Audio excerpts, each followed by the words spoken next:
గత 16 ఏళ్లుగా భగత్ సింగ్ కాలనీలో నివాసముంటున్నామని, అయితే ఓ వ్యక్తి తమను గత కొద్ది రోజులుగా తీవ్ర ఇబ్బందులకి గురి చేస్తున్నాడని కాలనీవాసులు ఆవేదన వ్యక్తం చేశారు. ఇది ప్రభుత్వ స్థలం, మీరెలా కట్టుకున్నారని బ్లాక్మెయిల్ చేస్తూ తమపై దౌర్జన్యానికి దిగుతున్నాడని వాపోయారు.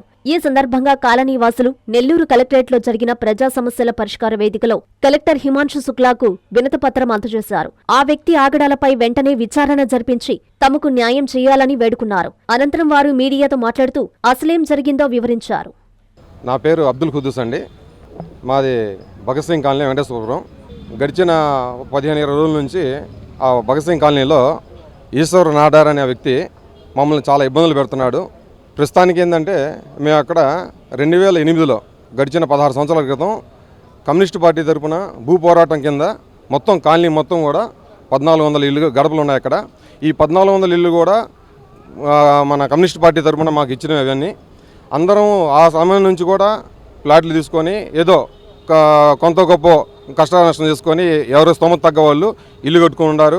కొంతమంది గుడిసెలు వేసుకొని కాలక్రమేణా జరుగుతున్నప్పుడు మధ్యలో ఈ ఈశ్వర్ నాడార్ అనే వ్యక్తి వచ్చేసి ప్రతిసారి కూడా ఎక్కడైనా ఏమైనా ఇల్లు కన్స్ట్రక్షన్ జరుగుతుందంటే అక్కడికి రావడం, మీరు ఎలా కట్టుకుంటారు, ఇక్కడ ఇది గవర్నమెంట్ స్థలము, అది ఇదని భయపెట్టడం, ఎంత కాడికి కూడా మమ్మల్ని బ్లాక్మెయిల్ రకంగానే చేస్తూ ఇబ్బందులు పెడతా ఉన్నాడు. ఇటీవల కాలంలో కూడా చాలా ఇబ్బందులు చేసి లేనిపోని అన్నీ, ఒకటి కాదు రెండు కాదు, ఇక్కడ స్కూల్ ఉండేది, గుడి ఉండేది, దీన్నంతా ఆక్రమించేస్తున్నారు. అది లేనిపోని అపోహలు కల్పితాలు చేసి ఇబ్బందులు పెట్టున్నారు. యాక్చువల్గా అక్కడ జరిగిన విషయం ఏంటంటే స్కూల్ అనేది 2008 సంవత్సరంలో నేను నా ఫ్రెండ్ కలిపి అక్కడ బాల కార్మికుల కోసం మేము ఏర్పాటు చేశాము. ఓకే, ఆ సమయంలో కూడా కమ్యూనిస్ట్ పార్టీ తరఫున మునీర్ భాయ్ మాకు హెల్ప్ చేసి, ఓకే బాల కార్మికులుగా అంటున్నారు కాబట్టి చేసుకోండి, ఇబ్బంది లేదు, వాళ్ళకు ఒక ఎడ్యుకేషన్ ఇస్తారు కాబట్టి ఫ్రీ ఎడ్యుకేషన్గా మాకు ఇబ్బంది లేదు, మన పిల్లలు కూడా వాళ్ళ భవిష్యత్తు బాగుంటుందనే దృక్పథంతో మనం చేసాం. అది కొంతకాలం తర్వాత ఏమైందంటే అది ఒక 1.5 year 2 year నడిపాము. ఆ తర్వాత గవర్నమెంట్ స్కూల్ వచ్చిన తర్వాత పిల్లలందరూ గవర్నమెంట్ స్కూల్కి కన్వర్ట్ అయ్యారు. ఆ తర్వాత నుంచి కూడా ఆ స్థలం, ఆ 2 ఏవైతే క్లాస్ రూములు కన్స్ట్రక్షన్ జరిగినా అవి అలానే ఉన్నాయి స్కూల్కి సంబంధించి. దాన్ని తప్ప 50 అంకణాలు 100 అంకణాలు ఏది స్కూల్ కేటాయించిందేం కాదు. అదేమి ప్రైవేట్ స్కూల్గా గవర్నమెంట్ స్కూల్ కేటాయించిందేం కాదు. ప్రైవేట్గా నేను నా ఫ్రెండ్ కలిపి మేము చేసింది అది. ఆ తర్వాత ఆ 1.5 year 2 years తర్వాత నుంచి మేము సైలెంట్ అయిపోయాం. పిల్లలు కూడా లేరు, గవర్నమెంట్ స్కూల్కి వెళ్ళిపోయారని. ఆ నేపథ్యంలో అలానే ప్రతి స్థలం కూడా అందరూ కూడా గవర్నమెంట్ వాళ్ళు ప్రతి ఒక్కరూ కూడా వచ్చేసి పేదలు అనేవాళ్ళు ఆడికి వచ్చి మన పార్టీ తరఫున ఎవరైతే ఇచ్చున్నారో పార్టీ తరఫునే ప్రతి ఒక్కరు కూడా ఉండి ఆడ కాలక్రమేణా వాళ్ళ జీవితం అనేది సాగుతుంది. ఈ నేపథ్యంలో మధ్యలో వచ్చేసి ఇతను కూడా ఆ ఏరియాలో ఉంటూ ఎవరైతే కొంత గొప్ప ఇబ్బంది లేకుండా వాళ్ళ ఆర్థిక స్తోమతను బట్టి ఇల్లు కట్టుకుంటుంటే ఆడికి రావడం, ఇది ఎలా కడతారు, ఏం చేస్తారు, దీనికి అప్రూవల్ ఏంది, అది ఇది మిమ్మల్ని మేము ఇబ్బంది నేను వాళ్ళకి అర్జీ ఇస్తాను, వీళ్ళకి ఇస్తాను, ఇది గవర్నమెంట్ స్థలం కదా అని భయప్రాంతాలు చేయడము, బ్లాక్మెయిల్ చేయడం, ఇదే పని జరుగుతుంది సార్. అందువల్ల మేమందరం కూడా ఈరోజు దీని మీద మన కలెక్టరేట్ గారికి వచ్చేసి కలెక్టర్ సార్ కాడ మేము మా ఇబ్బంది ఏదైతే ఉందో అది అర్జీ రూపంలో విన్నవించుకున్నాము. ప్రతి ఒక్కరం కూడా ఇక్కడ ఉన్నటువంటి అందరూ కూడా ఆ కాలనీ వాసులు మేము భగత్ సింగ్ కాలనీ నుంచి ఉన్నాము. ఎవరు కూడా ఇక్కడ ఏ వ్యక్తి నుంచి మేము తీసుకోవడమో ఇంకోటి జరగడం కాలేదు.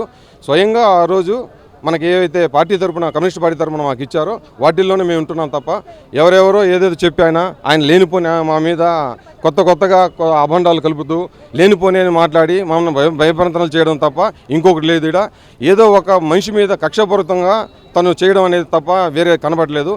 మధ్యలో సామాన్య మానవులు కూడా మేమందరం ఇబ్బంది పాలవుతున్నాము. మమ్మల్ని ప్రతిసారి కూడా ఇదే విధంగా లాస్ట్ టైం కూడా చేశారు. ఆ రోజు వచ్చేసి రెవెన్యూ డిపార్ట్మెంట్ కానీ మన టౌన్ ప్లానింగ్ వాళ్ళు కానీ అందరూ వచ్చారు, అందరు చూశారు. ఏవైతే అనధికారికంగా ఉన్నాయో వాటిని తీసేశారు. బట్ ఇప్పుడు ఉన్నాయన్నీ కూడా మేమందరం ఇల్లులు కట్టుకొని దాంట్లో నివాసం ఉంటున్న వాళ్ళమే. ఎవరెవరి ఇళ్లలో వాళ్ళు ఉంటున్నారు.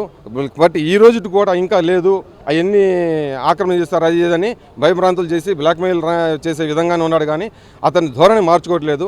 దయచేసి కలెక్టర్ గారు కానీ, ఎంఆర్ఓ గారు కానీ, కమిషనర్ గారు కానీ మా బాధను మీరు తీసుకొని మాకు అతని నుంచి ఎటువంటి ఇబ్బంది లేకుండా, ఈ బ్లాక్మెయిలింగ్ అనేది లేకుండా చేస్తారని మీడియా ద్వారా మేము విన్నవించుకుంటున్నాం సార్. శుభమస్తు షాపింగ్ మాల్. పెళ్లి జీవితంలో వచ్చే పవిత్రమైన క్షణం. ఆ క్షణం ఎప్పటికీ గుర్తుండిపోవాలంటే మరింత ప్రత్యేకంగా ఉండాలి. మీ శుభలగ్నం కోసం అద్భుతమైన సంప్రదాయ వస్త్రాలతో సిద్ధం శుభమస్తు షాపింగ్ మాల్. కన్నుల పండువగా హృదయాలను హత్తుకునేలా ప్రతి డ్రెస్, ప్రతి చీరలో ప్రేమను నేసి భావాలనల్లిన శ్రేష్టమైన కలెక్షన్స్. 1+1 లైట్ వెయిట్ పట్టు శారీస్ 850 రూపాయలు. 1+1 పోచంపల్లి శారీస్ 1200 రూపాయలు. 1+1 కుప్పడం పట్టు శారీస్ 2500 రూపాయలు. 1+1 సాఫ్టీ పట్టు శారీస్ 2200. 1+1 బ్లౌజ్ పట్టు శారీస్ 4000. కళ్యాణం ప్యాక్ పట్టు శారీ 2500. వడ్డానం plus necklace plus blouse work ఉచితం. 3 digital print dress materials 899. 2 branded leggings 299. 3 branded night dresses 899. 3 Jaipur print nighties 550. Branded men's wear, ethnic wear మరియు కిడ్స్ వేర్ పై అప్ టు